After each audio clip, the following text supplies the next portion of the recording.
What's up, Rewatchers? Hi, I'm Dustin. And I'm Lauren from Fashion Grunge, and we're here to tell you that the following podcast has strong adult language, so please keep in mind who around you can hear it. Also, just a warning that there are spoilers ahead. But it's been out for a long time. You really should have watched by now. Exactly. Enjoy! And one more part to go. Yay! Yay!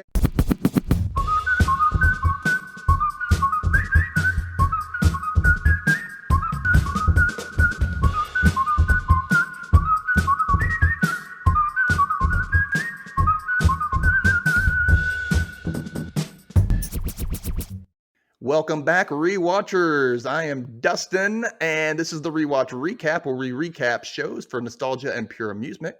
I am joined once again by Lauren from Fashion Grunge Podcast. We are getting all the clues together again, and this week is the finale of the second Ghostwriter mystery. Who burned Mr. Brinker's store?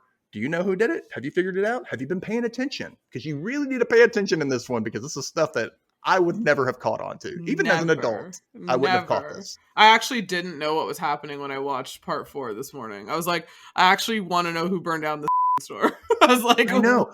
And it's like, no. This felt like a kid's version of like a Hercule Poirot, like the little detail that you did not notice until at the end, right? And you're like, oh crap. It was good. It was good writing. It was really good writing. Yeah, so good writing. Kudos to DJ McHale. Yeah, it was good. So we're solving the mystery today, and the evidence is actually really good, like we said, when it's all said and done. So are you ready there, Lauren? I'm ready. Let's go. Let's go, Ghostwriter. Ghostwriter! Word. Okay, team, here's what's happened so far. The facts.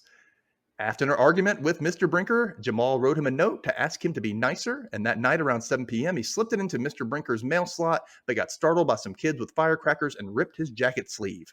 He also saw some delivery guys from Tony's Central Park video there. That night, Brinker's back room was set on fire, and the clock stopped at 7:05, so police think that it could have been the same kid they saw in the security video, which was actually Jamal.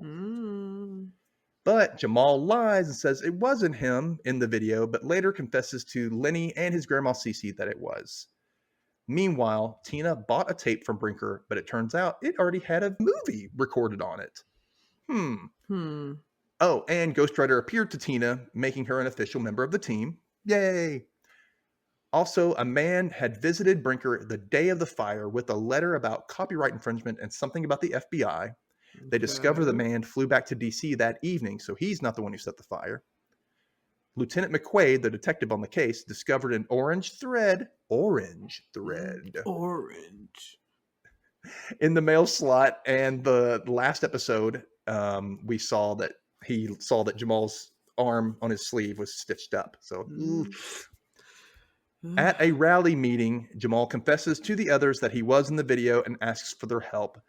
Just as Ghostwriter shows them that an arrest warrant has been put out for Jamal to be arrested tomorrow for arson. That's wild. So our new suspects so far are the delivery guys, the firecracker kid in the blue bandana, and possibly Mr. Brinker, because as the announcer says, the team thinks he has an alibi. I love how he says that too. The team thinks he has an alibi. But does he? Does he really? Keep paying attention, because the Ghostwriter team is on the case. So we're back to the same moment. Jamal's like, oh my God, we got to find out what happened or I'm going to jail. Understandably freaked out. I get it. Literally jail. And then it cuts to he and Alex walking down the street when they see the kid on the dirt bike with the blue bandana, and they're like, hey, and they chase after him. This kid must be doing a lot of bad things around this neighborhood. He just runs. He just books runs off every time, right? What do you want? Nothing. And of course, they even split up and they lose him somehow. Yeah. And that's the last we ever see of the kid in the blue bandana. Yeah, ever. So it means nothing. I didn't even know what that whole avenue they were trying to like misdirection. I was like, I don't even know why these kids are involved. They're just kids with firecrackers. Literally. Truth. Yeah. Exactly. Meanwhile, Gabby and Tina stake out Tony's Central Park video, and Gabby wants to know, why were they delivering after the store was closed? And why are they working here on a Sunday? But that was back in the day when a lot of people were closed still. In the I 90s, know, people were right? still closed on Sundays, which is nuts to think about now. I know. So they go inside and they interview Tony, who's like the typical sleazy kind of New Yorker, Italian type guy. You know what I mean? Mhm. Like he's got the gold chain and all that, Yeah. and Very slick back 90s. hair, Mhm. And I'm like, and he's like, he tells Tina, "Hey, get over there, get my good side." So she's So weird. recording it while Gabby interviews. And he says Brinker buys thousands of videos from him and admits that his last delivery was Friday night before his place burned. And this all happened in the span of 48 hours I from this point, by know. the way. Yeah, we're Okay. still there. Yeah, like we're still just like a day out. It's only Sunday, right? Mhm. So Gabby notes that that's kind of strange that you deliver at night. And Tony's like, "Yeah, I got my own keys to make delivery, right?" And I'm like, that is really strange. Who gives a delivery guy their own keys to get into your store? I mean, you don't. You just don't do that because You they can take don't. stuff, especially with all those electronics in the back. What Why are you would he kidding? not be there to open the door? Just be there, right? Yeah, that doesn't make sense to like get the delivery or a manager or someone else. Unless he's, I think Tony has something to do with it, and I think he knows more than what he's saying. But Yeah. Tony yeah, Tony did seem really sketchy, for he sure. is very sketchy. But anyway, so Tony says that Brinker owes him a ton of money, and then he gets heated like right away and gets right up into the camera saying, "Brinker, if you don't pay me, you might find the rest of your store getting damaged, if you know what I mean." Yeah, I was like, "Whoa." Poor I was like, Tina. "Mob, what's some She is mob like, now?" I know, Tina's like, she barely can hold this damn camera, and you know it because it's heavy as hell. And she's having to lean back because this guy's like bearing down on her. Yeah. And like, dang, you're gonna hurt her back. Like, chill out, man. Get out of this kid's face.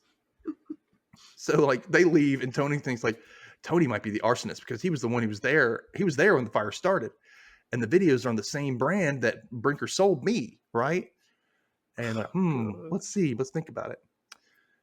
Elsewhere, Alex and Jamal show Craig the video that Tina bought from Brinker, and Craig asks, well, can you get me into Brinker's back room? I have a hunch about something. Like, what? What? And then like, is it important? He goes, it could be. I'm like, okay. So it cuts over and they're sneaking into Brinker's store and he's in the back on the phone, right? And he's yelling something like, "I told you, I'd never heard of a Gregory, I can't even say the name, Gregory Gargantua." And he's still smoking his dang cigars like a freaking loser. And he's like, whatever. And he hangs up the phone and he steps out from the back room.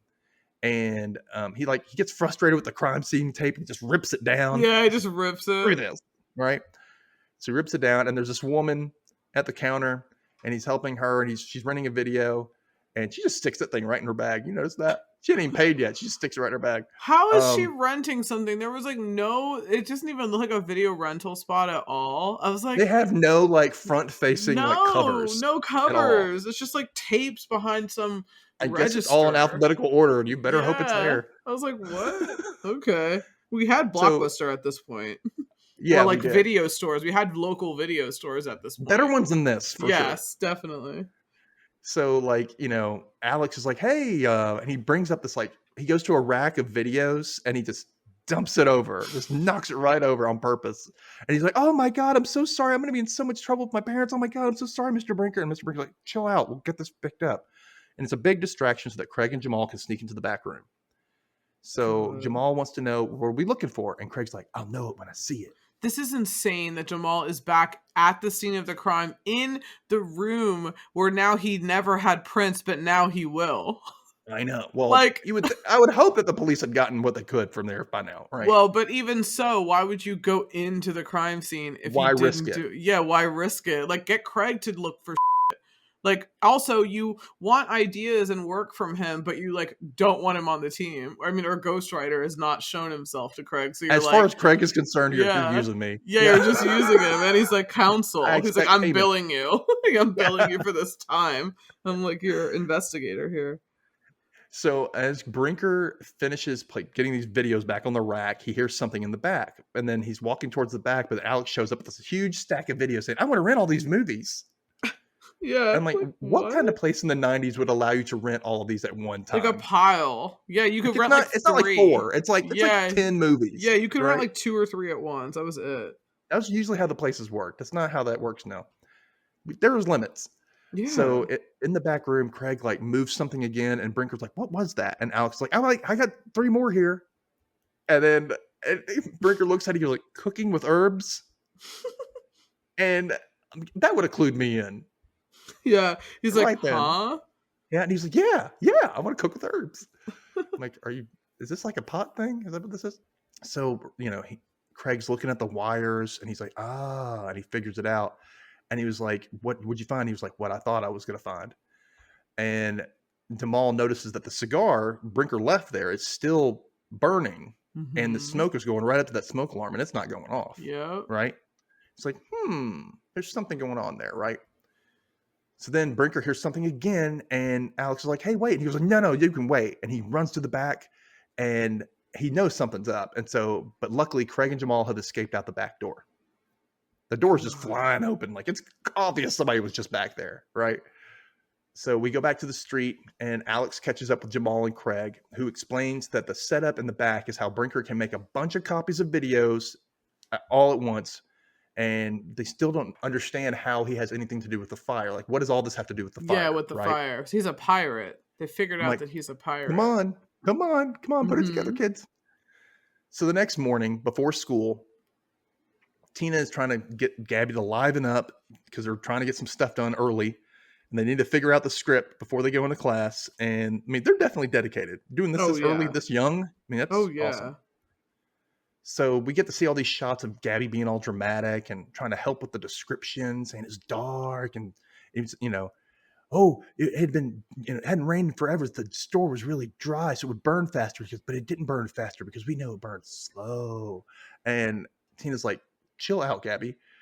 Um, so they start coming up with like questions they should ask, like, what should we be asking about this? And so, where was Mr. Brinker, and when did he close up? And Gabby's like, "How long did the fire burn?" And then Tina says, "And what time did he?" Time. Time. And then she turns and looks at Brinker's clock, and then she turns back the other way and sees the clock on the, I guess, the business right next to him in the same building, and it's hanging outside. She's like, "Huh." And she asks Gabby, "Can I see that newspaper about the article about the store?" And so she gets it out, and then she reads that the fire knocked out power to the entire building. And then she looks Mm-hmm. at the picture of the clocks, where Brinker's is stopped at 7:05.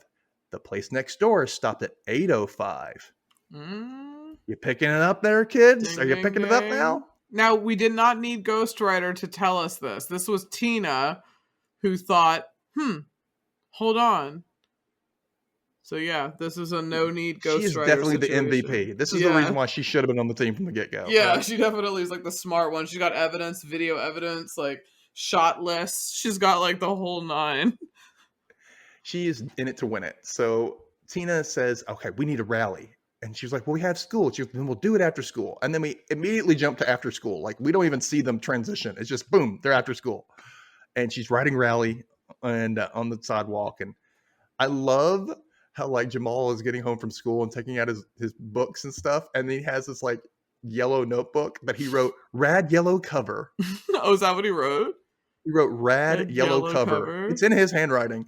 And so just so that they can use letters to write rally. Oh, I see. That's right, because it has to have all of the. That's what it has to have all of the letters available for him to switch it around. So we had to reiterate, Jamal is not a good writer. I'm not talking about handwritten, like his penmanship is bad. I'm talking about imaginary. He is not like, he doesn't have a good imagination. No. Rad No. yellow cover, dynamite dude, Yeah. like All those all this weird things that he writes in all this order for crazy just shit. something else to come up. Don't fool with the cool. Like, what? Come on now. Yeah. Yeah, his is lame. Kind of lame. It's super So, lame. well, we found out later that he's really into science. So that kind of, I guess, accounts for some things. Oh, is I'm he? not Is saying he a anything about science science? nerd. Yeah, Is he he's a a science nerd person? because when Oh, the okay. show ends, he gets into the high school of science. Oh, wow, that's cool. So he's a really smart kid, as far as like science goes, but he's just not a creative writing type person. So it doesn't say anything Oh, about all science kids. I mean, sure, some can do that, but that's so for him, that's funny. like the stereotype he's sticking with. He's just nerdy, but not in that way. Oh, that's cool. That's super cool. Yeah, I remember way too much. So anyway, so Alex sees it at the library on something, and then Lenny sees it in her math homework, whatever. So the rally is once again at Lenny's because, of course, her dad is never home. And Tina shows the video of the man getting out of the cab, and she says, "See, you can see when she pauses it, you can see both clocks in the video." She goes, "Both are stopped at 4:20. Smoke if you got them." And then she shows the interview with Lieutenant McQuaid, and it says 7:05 on Brinker's clock, and the place next door it says 8:05. The difference in the clocks. Mm-hmm. So they know someone set the fire and then turned Brinker's clock back, That's which proves Jamal's crazy. innocence because he was at home with his grandmother. Mm-hmm. At 8. At 8, yeah. Mm-hmm.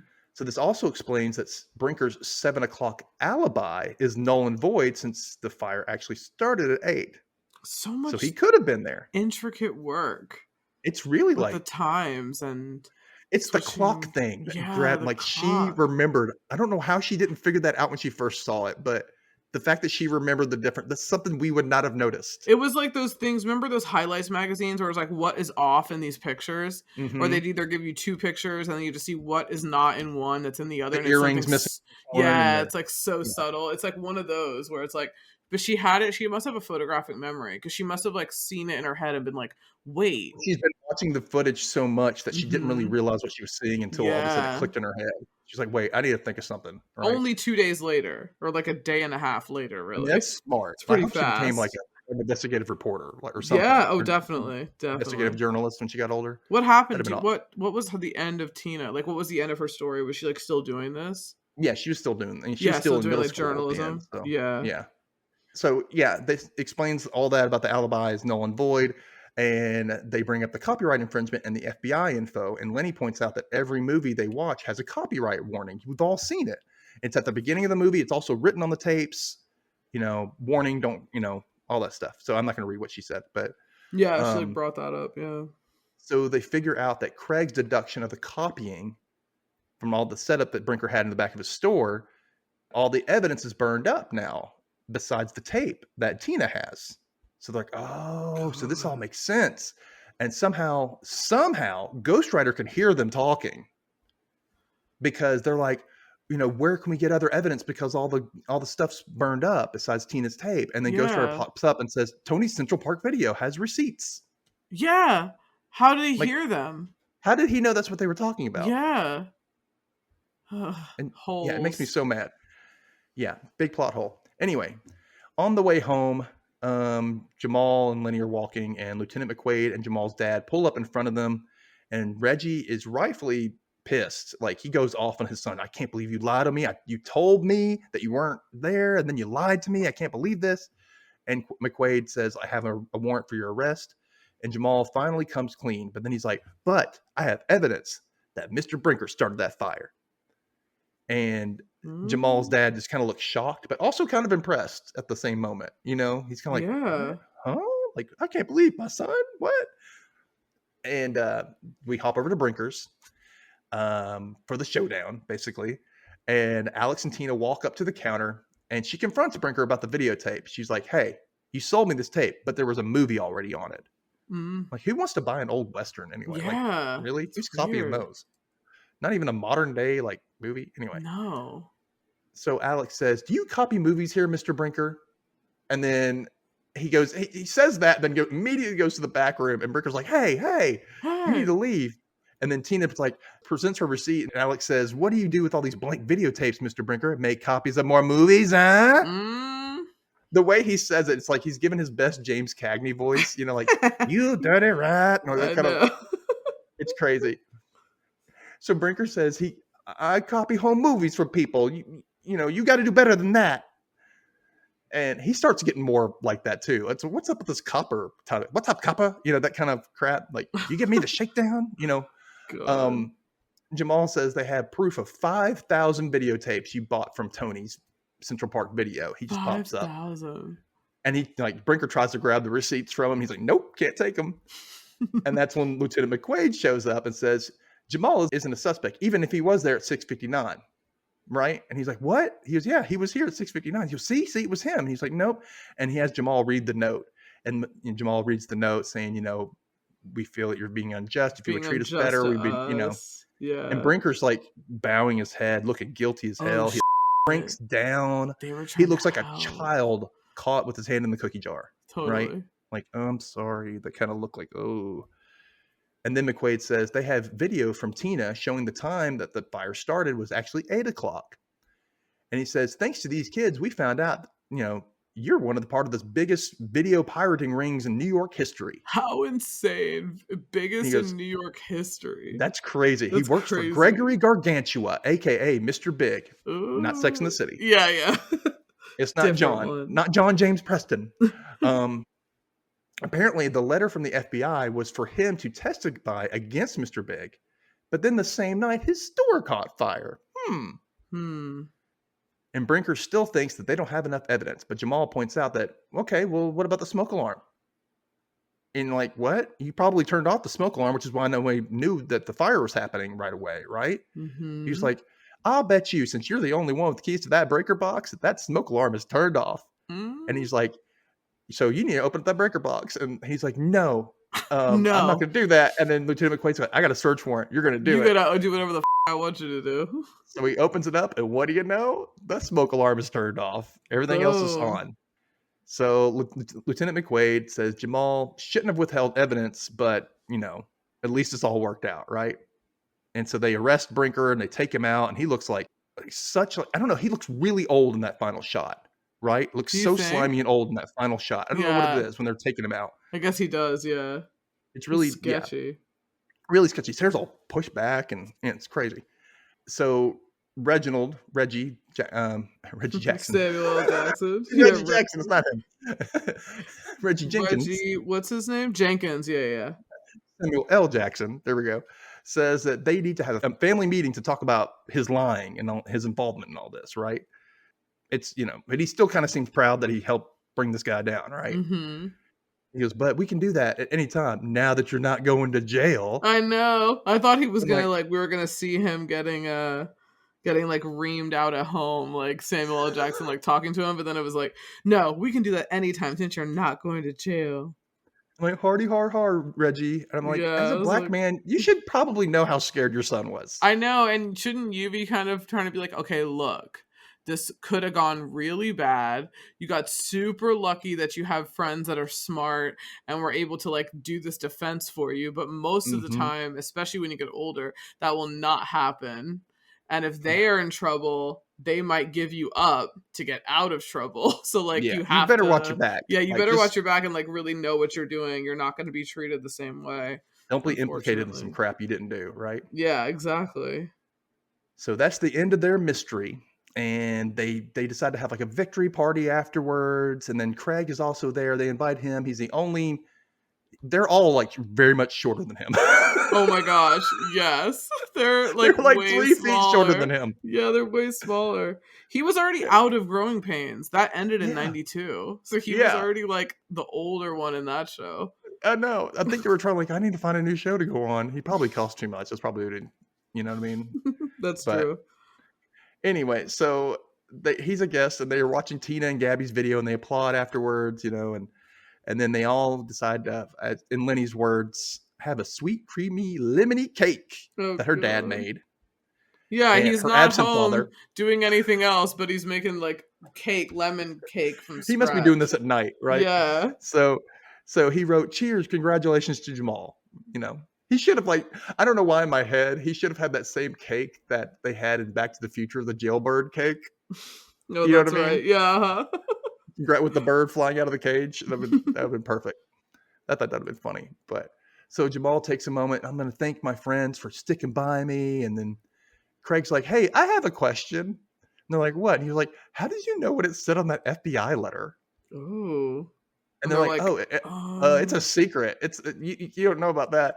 Right on cue, Ghostwriter shows up and starts rearranging letters on the cake, freaking Craig out. And Jamal's like, don't worry, Craig, it's cool. I'm like, I'd be freaked out too, though. And the message reads, call to Craig. He's on our team. And I'm going to be honest, I teared up at this point. I don't know why. Yeah, it was really cool though, because it was just like, oh, cool, now he's on the team, and then they're all together, and he's really been integral to this mystery. He had so much extra knowledge because he's older, But this isn't the first time they invite somebody to be on the team, and then they show up, and then that kid is no longer on the show at all. Yeah, I was happens gonna a say, lot, actually. yeah, it happens. Yeah, and it sucks because he showed himself to him, like Ghostwriter, and now we're Mhm. like, oh, what? And they don't explain it. That's the thing either. I guess when you're younger, each mystery is so self-contained that it's not like a longer overarching story. It is, but it isn't. So they don't Mhm. feel the need to explain like what happened to Craig. We just move on like Craig never existed. And there's like Like, there's Rob, I very think, few in the characters next that make one. repeat appearances. I think Momo comes back a couple of times. Mm-hmm. Lieutenant McQuaid obviously comes back, and, Yeah, I think he's a but character. Yeah. that's really it. Like, we don't see anything ever again. No, that's true. So he asks, what does this mean? And Jamal says it means you're on the team, and the adventure is just beginning. Ooh, I'm cool. like, but not for Craig, because this is his last episode. But so they have cake and they dance as Lenny sings her song, Friends Are Forever, which I Oh won't get god. into now. Oh my god. All is right in Brooklyn again. End of part 4. So Aw. I love that. I definitely want to keep coming back and doing more of these Yeah, these because are they're so much fun. fun. I can't wait till Rob gets in the mix. Rob is in the next episode. He's in the next Yeah, mystery. the That's next when he first shows mystery. up. Yeah. And So there's some great cameos. Julia Stiles is a great one Mhm. in like the like Max Mouse. cyberpunk like hacker one. Yeah, Max Mouse, yeah. Like so yeah, there's some cool cameos too that are neat. There's a lot of good ones too. There's a lot of them. And some of them like her before being famous, and some other people who are famous at the time, especially in the 90s. I think in the 4th episode or the 4th mystery, you get Spike Lee that shows up. Oh, cool. So yeah, he was a big. I think he helped fund some of it too. Like, he was really into it because it was inner city and it was all about kids. I It was think in Brooklyn. Yeah, it was very like Sheldon Turnipseed, who plays Jamal, was actually in one of his movies. I think it might have been Do the Right Thing. Oh, really? He has a small bit part, I think, in it. Oh, wow. So there's a little bit of that for you. So if you want more Ghostwriter in your life, check out the link on the link tree for all those Ghostwriter episodes. The links on YouTube. Tell a friend, tell people about it. Listen to our Ghost Story episode. It's only available on audio format for right now. I might go back and retroactively put it on YouTube, but we'll see.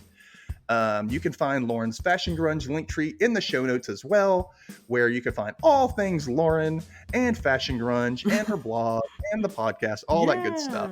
Yeah. Come back next week and we'll probably have another recap for you. I'm not sure yet, but it's coming. You'll be surprised. All right. Don't forget to read and write, y'all, and do the word thing. Bye, everybody. Bye.